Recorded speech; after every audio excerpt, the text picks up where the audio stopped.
Salut, bon mercredi, bon nombril de semaine comme j'aime bien dire. J'espère que tu vas bien. Donc hier, je t'ai parlé de confiance en soi et d'estime de soi. Salut! Je ne sais pas si le direct a commencé, je recommence. Salut! J'espère que tu vas bien. Bon nombril de semaine, déjà mercredi matin. Bonjour à tous. Donc hier, je t'ai parlé de la confiance en soi et de l'estime de soi. Aujourd'hui, je vais te donner des exemples pour renforcer ta confiance et ton estime. Donc, une façon que tu peux faire pour renforcer ta confiance en toi est de reconnaître tes réussites passées. C'est sûr que tu as plusieurs réussites à ton actif, que ce soit dans ta vie personnelle ou professionnelle. Par exemple, tes enfants sont en bonne santé, ça va bien à l'école, donc tu as dû faire quelque chose de bien dans leur éducation. Ta vie de couple te compte de bonheur. Tu es entrepreneur et ça va très bien dans ta business et tu t'amuses à tous les jours. C'est des grandes réussites, ça. Se rappeler de ces succès antérieurs, ça va renforcer ta confiance en toi. Et ça te rappelle aussi que tu es capable de réussir tout ce que tu entreprends. Un autre exemple, gérer efficacement les échecs. J'aime pas vraiment le mot échec, je préfère utiliser apprentissage. Parce que chaque obstacle est un apprentissage. L'important, c'est de te relever quand tu tombes et ne jamais abandonner et surtout de tirer des leçons. Par exemple, tu n'as pas obtenu le mandat que tu voulais. C'est pas grave, il y a quelque chose d'encore mieux qui t'attend. Ton horaire n'est pas encore comblé, c'est parfait. Tu vas avoir plus de temps pour passer avec tes enfants, ton conjoint, penser à toi. Je vois que des gens se sont joints à moi. Merci beaucoup, Suzanne. Bonjour, Mélissa. Merci d'être là. Donc, exprime-toi de façon assurée est une autre façon de démontrer que tu as confiance en toi. Donc, apprends à exprimer tes opinions de façon convaincante, assurée, en toute confiance, même si tu sais que ça ne fait pas l'unanimité.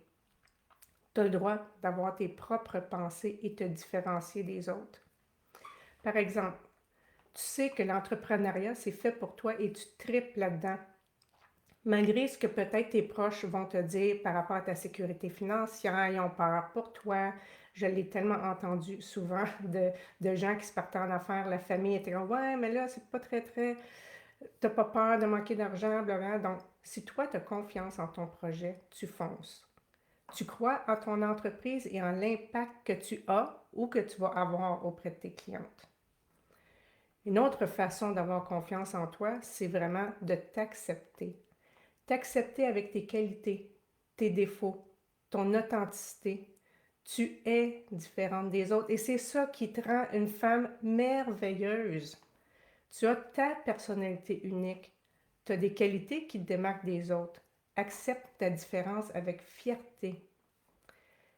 Fixe-toi des objectifs réalisables. Donc, en te fixant des objectifs atteignables, ça va renforcer ta confiance en toi parce que tu vas avoir la capacité de les accomplir.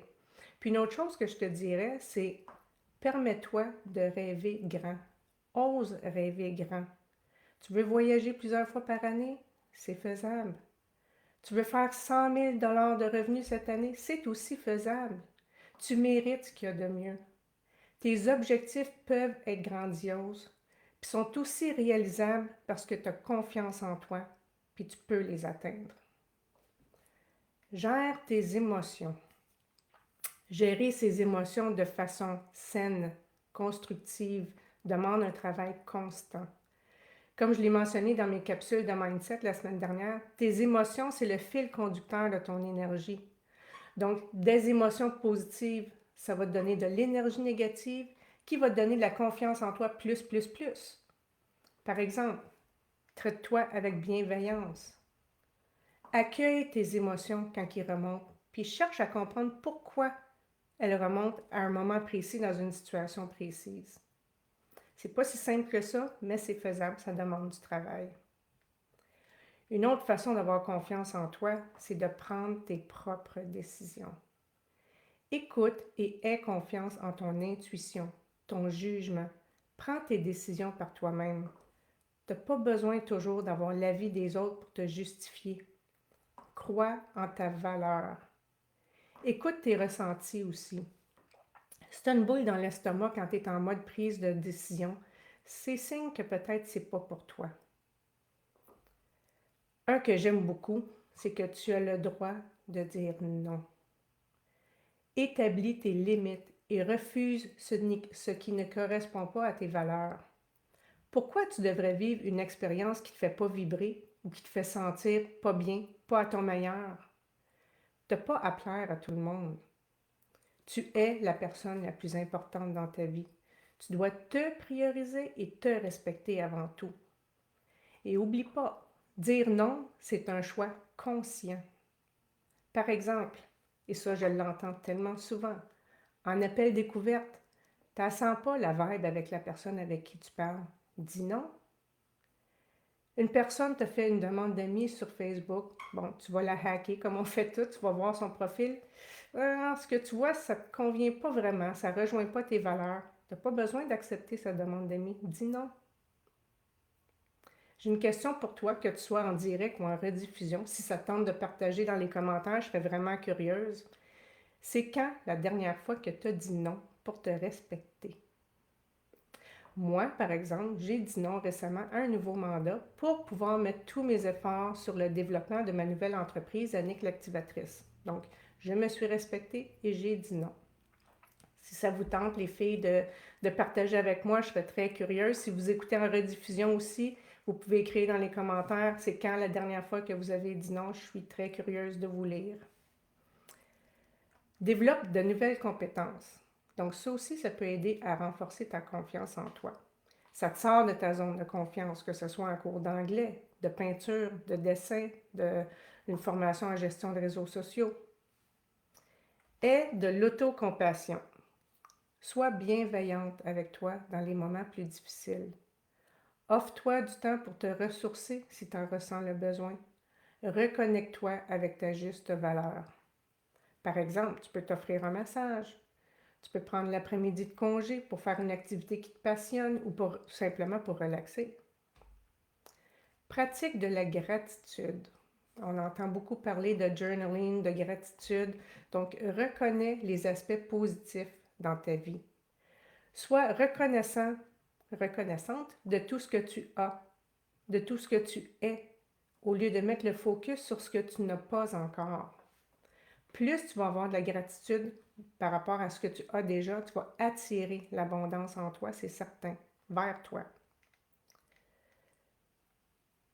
J'ai dit non à une patronne toxique. Bravo, bravo, tu t'es respecté et c'est superbe.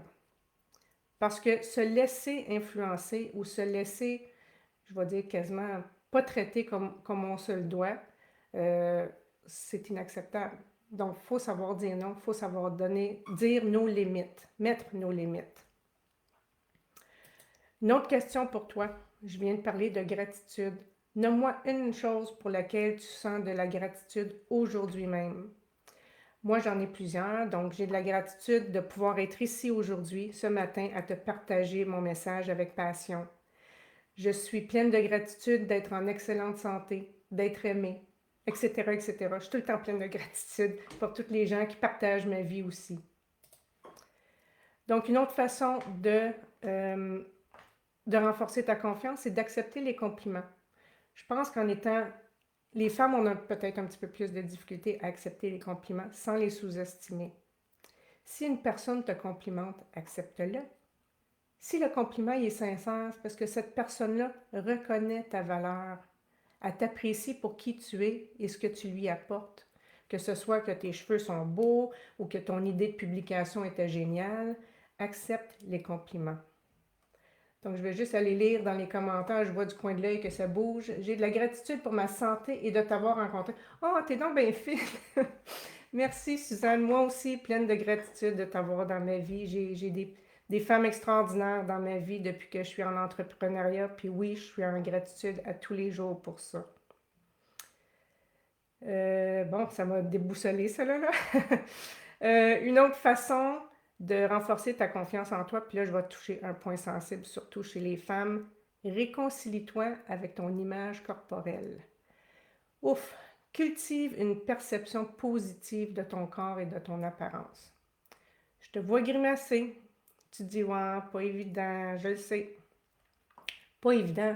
parce que tu es dans l'auto-jugement, le manque d'estime de toi. Ton opinion sur ton image corporelle est 1000 fois plus importante que la perception des autres. Es-tu bien avec toi-même? Es-tu authentique dans ton image corporelle? Ou tu fais tout pour plaire aux autres, puis pour fitter dans le moule pour te faire accepter? Je vais te partager une tranche de vie par rapport à ça. J'ai longtemps, trop longtemps été dans l'image. À un moment donné, quand j'ai commencé à travailler dans ma vingtaine, j'avais la perception que si j'étais pas à mon meilleur, donc tout le maquillage, tout le kit, le rouge à lèvres, les cheveux parfaits, bien habillés, que les gens ne seraient pas portés à venir me parler ou à m'approcher. Non, mais c'est complètement ridicule quand je m'écoute parler puis je repense à ça avec du recul. Aujourd'hui, j'ai activé un virage dans ma cinquantaine, donc il n'est jamais trop tard pour faire un changement positif dans ta vie. Je m'aime les cheveux naturels. Je me trouve belle sans maquillage. C'est ça, la nouvelle moi, ce que tu vois aujourd'hui. Je suis totalement authentique.